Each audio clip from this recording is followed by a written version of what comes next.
का किस्सा है। एक गांव में मीठा नाम का लड़का रहता था जो हर टाइम दोस्तों के साथ आवारागर्दी करता रहता था। यार मीठे इस ईद पर तो मजा आएगा। मेरे अब्बू ने मुझे इस बार ब्रांड के सूट और एक आला किस्म के जूते की जोड़ी दिलवाई है। वो पहनकर मैं ईद की नमाज पढ़ने जाऊंगा। अबे बस कर इतनी मत फेंक, मुझे पता है तेरे कौन से ब्रांड के सूट हैं। लंडे के कपड़े पहनकर घूमता रहता है, बड़ा आया ब्रांड करने वाला। मीठे लड्डे के तो तू कपड़े पहनता है, मैं नहीं पहनता। वैसे मैंने तुझे तेरे अब्बू के साथ लड्डे की रेडी पर खड़े देखा था।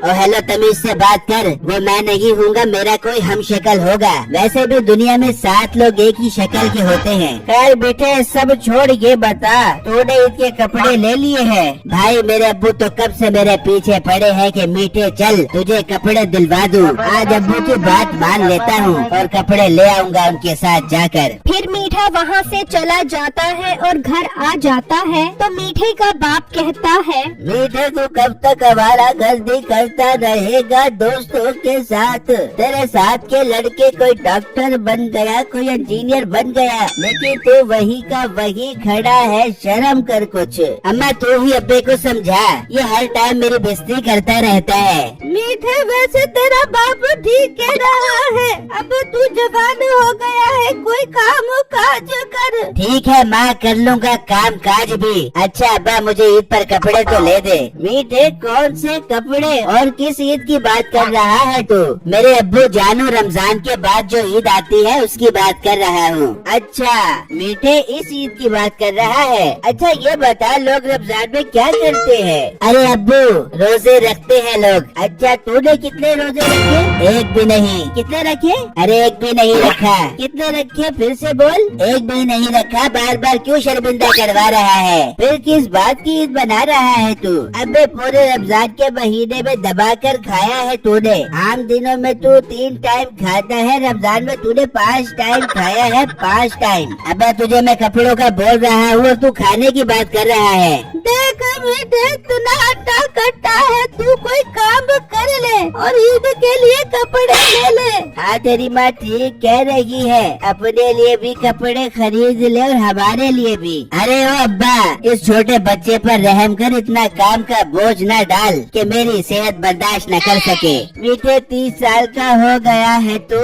कब तक हम पर बोझ बना रहेगा? शर्म कर कुछ, शर्म कर। बस अब्बा मेरी बहुत बेइज्जती कर ली, मुझे नहीं चाहिए कपड़े। अब मैं खुद मेहनत करके ईद के कपड़े बना लूँगा। मैं जा रहा हूँ, मुझे रोकना मत बिल्कुल भी। मीठे मैं तुझे क्यों रोकूं? तू जाकर कमा। फिर मीठा घर से चला जाता है तो रास्ते में बिट्टू मिलता है। क्या हुआ मीठे भाई, आप परेशान लग रहे हो? बस क्या करूं बिट्टू, अब्बे ने परेशान किया हुआ है कि मीठे कमा और ईद के कपड़े खुद बना। तो मीठे भाई अंकल बिल्कुल ठीक कह रहे हैं, आप हट्टे कट्टे हो, आपको कमाना चाहिए। अब मोटे गेंडे पहले ही मैं परेशान हूँ, ऊपर से तू मेरा दिमाग खराब कर रहा है। अच्छा भला काम ढूंढने जा रहा था, अब तेरी शक्ल देख ली तो लगता है मुझे कोई काम नहीं मिलेगा। मेरा एक जानने वाला है जिसकी ज्वेलरी की दुकान है, मैंने सोचा आपको वहाँ काम दिलवा दूं, लेकिन आपने जो बदतमीजी की है मेरे साथ, अब खुद जाकर काम ढूंढो। बिट्टू मेरे प्यारे भाई प्लीज लगवा दो ना मुझे उधर काम पर। हाँ भाई ना लाइन पर चलो, मेरे साथ चलो।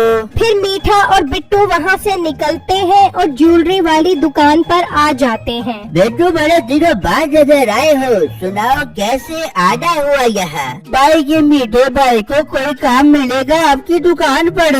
बिट्टू तुमने कहा है तो मैं इसको सेल मैन्यू पर रख लेता हूँ, बल्कि ईमानदार तो है ना? भाई मेरी ईमानदारी के चर्चे तो पूरे गांव में हैं। आप बस मुझे काम दे दो, फिर आप खुद कहोगे कि वाह मीठे तेरे जैसा बंदा ढूंढने से भी नहीं मिलेगा। ठीक है रोज के 300 रुपए मिलेंगे, मुझे ये सौदा मंजूर है। भाई आपका बहुत बहुत शुक्रिया मेरी बात मानने के लिए। फिर बिट्टू वहाँ से चला जाता है और मीठा दुकान पर खड़ा हो जाता है तो दुकानदार कहता है, मीठे मैं थोड़ी देर के लिए घर जा रहा हूँ, जब वापस आऊँ तो मुझे बहुत अच्छी सेल चाहिए। भाई आप टेंशन ही न लो मीठे के होते हुए। फिर दुकानदार वहाँ से चला जाता है। उसी गांव में नसीबो कैंची अपने माँ बाप के साथ रहती थी। अरे अम्मा आज बाजार से ईद की शॉपिंग करके आते हैं, शॉपिंग के पैसे तेरा बाप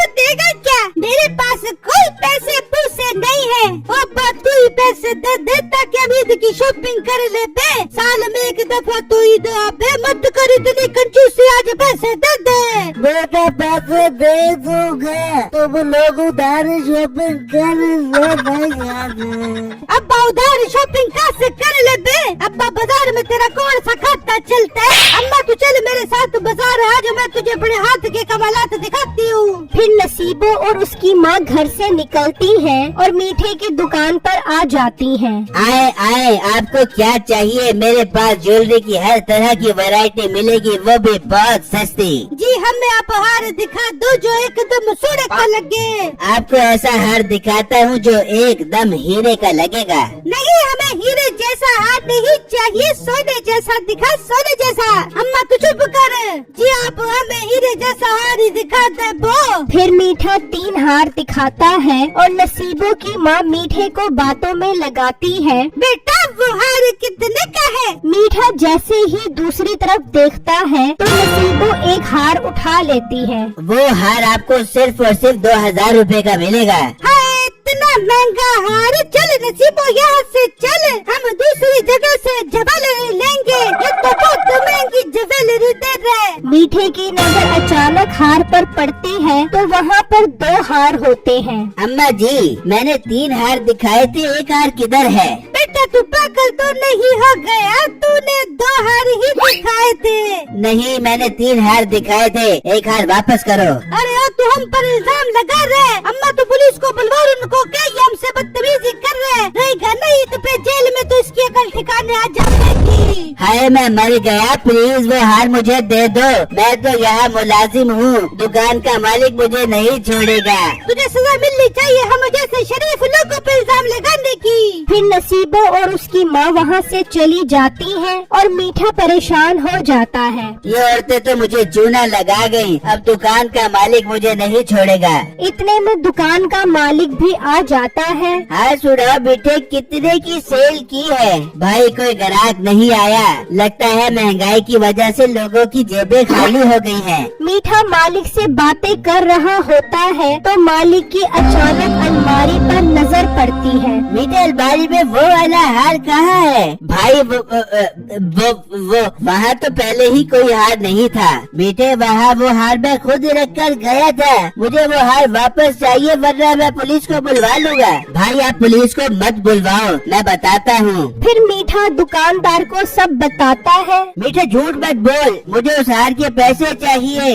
भाई मेरे पास पैसे नहीं है, पैसों के लिए ही तो मैं काम कर रहा था ताकि मैं ईद पर अपने कपड़े पहन सकूं। मुझे माफ कर दो भाई। मीठे तुझे मैं सिर्फ बिट्टू की वजह से छोड़ रहा हूँ, वरना मैं तुझे पुलिस के हवाले कर देता, अब यहाँ से दफा हो जा। फिर मीठा उदास होता हुआ वहाँ से चला जाता है और एक जगह पर आकर बैठ जाता है। तभी बिट्टू वहाँ से गुजर रहा होता है तो बिट्टू की नजर मीठे पर पड़ती है। ये तो मुझे मीठे भाई लग रहे हैं, मैं जाकर देखता हूँ। फिर बिट्टू वहाँ आ जाता है। मीठे भाई आप यहाँ क्या कर रहे हो? आपको तो मैं दुकान पर छोड़कर आया था। फिर मीठा बिट्टू को सारी बातें बताता है। बिट्टू ये सुनकर हैरान हो जाता है। पर मीठे भाई आपको दुकान पर आके खोल कर खड़े होना चाहिए था। बहुत से पेशेवर लोग ऐसे ही दुकानों पर काम करके वारदातें डालते हैं। और मोटे गेंडे, तो मुझे बताएगा कि दुकान पर कैसे खड़ा होना चाहिए। मीठे भाई आप भी बदतमीजी करने से बाज नहीं आओगे, चलो यहाँ पर बैठो काट से।